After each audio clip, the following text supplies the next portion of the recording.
Welcome to the Authority Hub podcast. I'm Nolan, joined as always by Claire.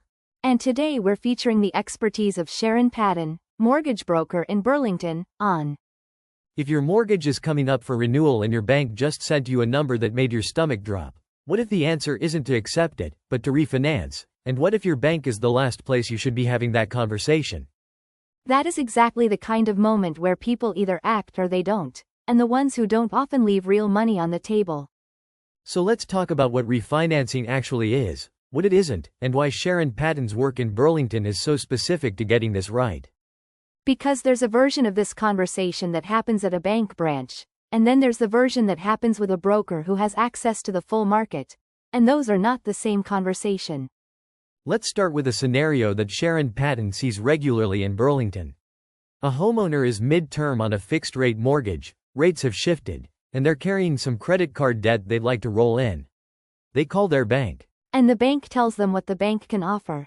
One lender, one product lineup, one set of criteria. That's the ceiling of that conversation right there. And the homeowner walks away thinking that's the whole picture. Which is the core problem. The standard approach, going back to your existing lender, is structurally limited. It's not that the bank is doing something wrong, it's that they can only show you what they have. And for mortgage refinances specifically, that limitation matters more than people realize. Because not every lender prices the same borrower the same way. A borrower who looks average to one lender might look very strong to another, depending on income type, equity position, the specific property. Sharon Patton's starting point is different. The question isn't what can this lender offer, it's which lender, across the full market, actually fits this borrower's situation. And that market includes banks, credit unions, monoline lenders, alternative lenders. Monoline lenders operate exclusively in the mortgage space and would never come up in a bank branch conversation. Total outstanding non-bank residential mortgages in Canada hit over $400 billion in late 2025. That's how significant the non-bank side of this market has become. And Burlington homeowners, by and large, have no idea that landscape exists unless someone like Sharon Patton is walking them through it. Before we get into the process, let's clear something up that trips people up constantly. Refinancing is not the same as renewal. Renewal happens at the end of your term. Your lender offers you a new rate, you accept or you shop. A refinance can happen at any point during your term. But breaking a mortgage mid-term usually triggers a prepayment penalty, and that number is the first thing Sharon Patton's approach addresses before anything else.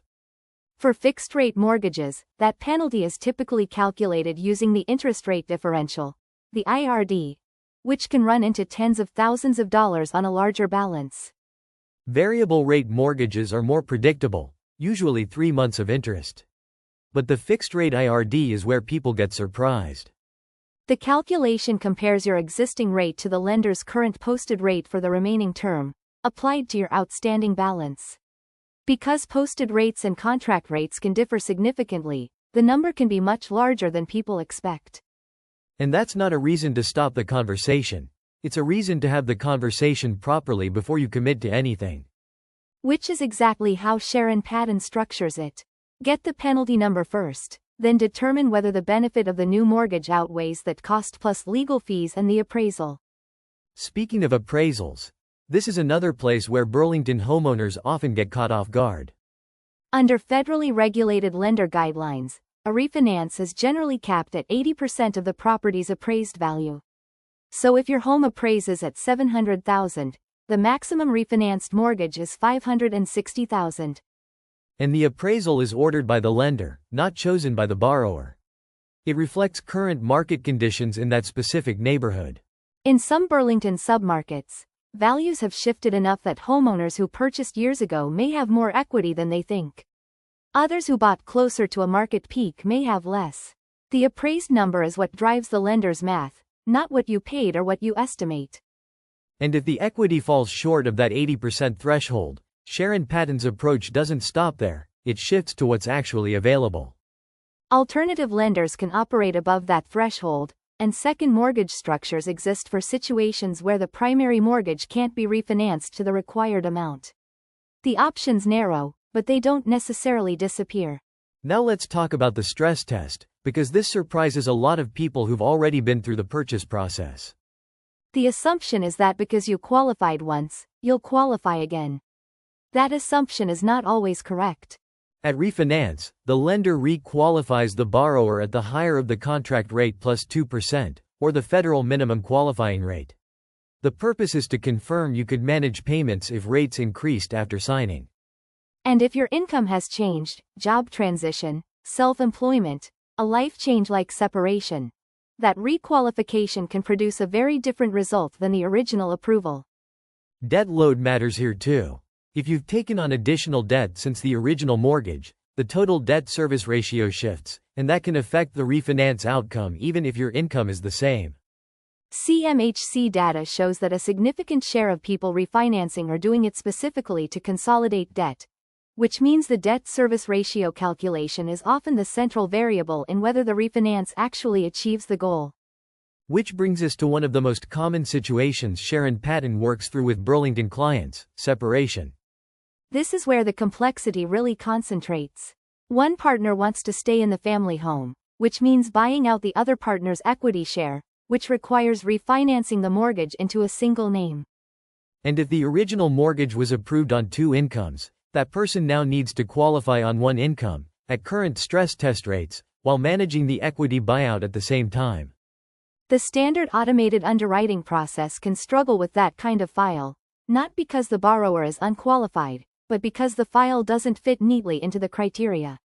Sharon Patton's approach in these situations is to know which lenders are comfortable with separation-related refinance files, how to present the income documentation, and what supporting materials actually strengthen the application. And the timing piece matters enormously. Coming to a broker before the separation agreement is finalized gives the most flexibility.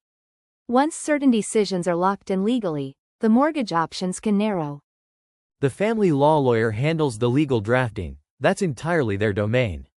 The mortgage piece is about making sure the financing is structured so a lender can actually approve it, on a timeline that works for both parties. And those two processes need to run in parallel, not one after the other. That's a practical point Sharon Patton is clear about. Let's talk about the renewal window, because this is one of the most useful pieces of information a Burlington homeowner can have right now. Within the last 120 days of a mortgage term, many lenders allow early renewal without triggering a prepayment penalty. That window exists, and it's worth using if the rate environment makes it relevant. Bank of Canada analysis found that about 60% of mortgage holders renewing in 2025 and 2026 are expected to see a payment increase, with average monthly payments potentially running 6% higher for those renewing in 2026. That's the context behind why so many Burlington homeowners are asking whether a refinance might open up better options than a straight renewal. And the answer, as Sharon Patton would frame it, is sometimes it does, and sometimes the penalty math makes it not worth it. That calculation is exactly what a broker is positioned to work through. The borrowers who proactively review their options before renewal, rather than waiting for a lender notice, are better positioned to act when the timing is right. That's not just a general principle, it's backed by Bank of Canada research.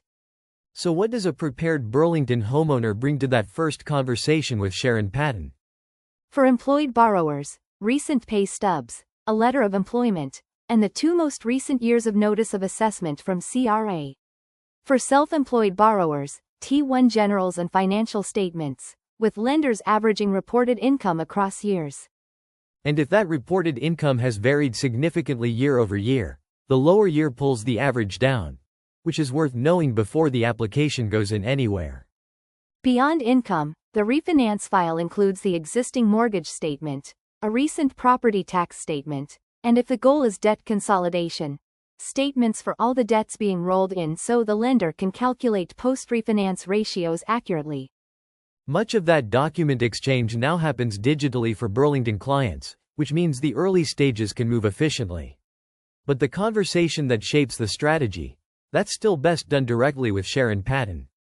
Because the strategy piece is where the value actually lives. Knowing which lender to approach, in what order, with what documentation, that's not a form you fill out, that's structured analysis. And submitting to the wrong lender first can affect the credit file and narrow the options downstream. That's a real consequence of rushing the process. What Sharon Patton's work in Burlington comes down to is this. A refinance is not a product you pick off a shelf. It's an analysis of penalty, equity, income, debt, and lender fit, all at once. And the homeowner who walks into their bank branch gets one slice of that picture. The homeowner who works with Sharon Patton gets the full view. The client who came in thinking they had no options, mid-term, carrying debt, unsure about equity, often leaves that first conversation with a clearer picture than they've had in years. The number stops being a mystery. The path forward becomes specific. And the decision gets made on actual information, not on whatever the bank happened to offer that day. That's what a Burlington mortgage broker who specializes in refinances actually does. Not just rate shopping, structured analysis that fits the real file. The lesson that generalizes beyond any one client story is this. Feeling stuck at renewal doesn't mean you are stuck. It means you haven't yet had the right conversation with the right person. If that's where you are, Sharon Patton is the right person to have it with. You can find her at sharonpatton.com or through her Google business profile. Sharon Patton is a mortgage broker in Burlington specializing in mortgage refinances.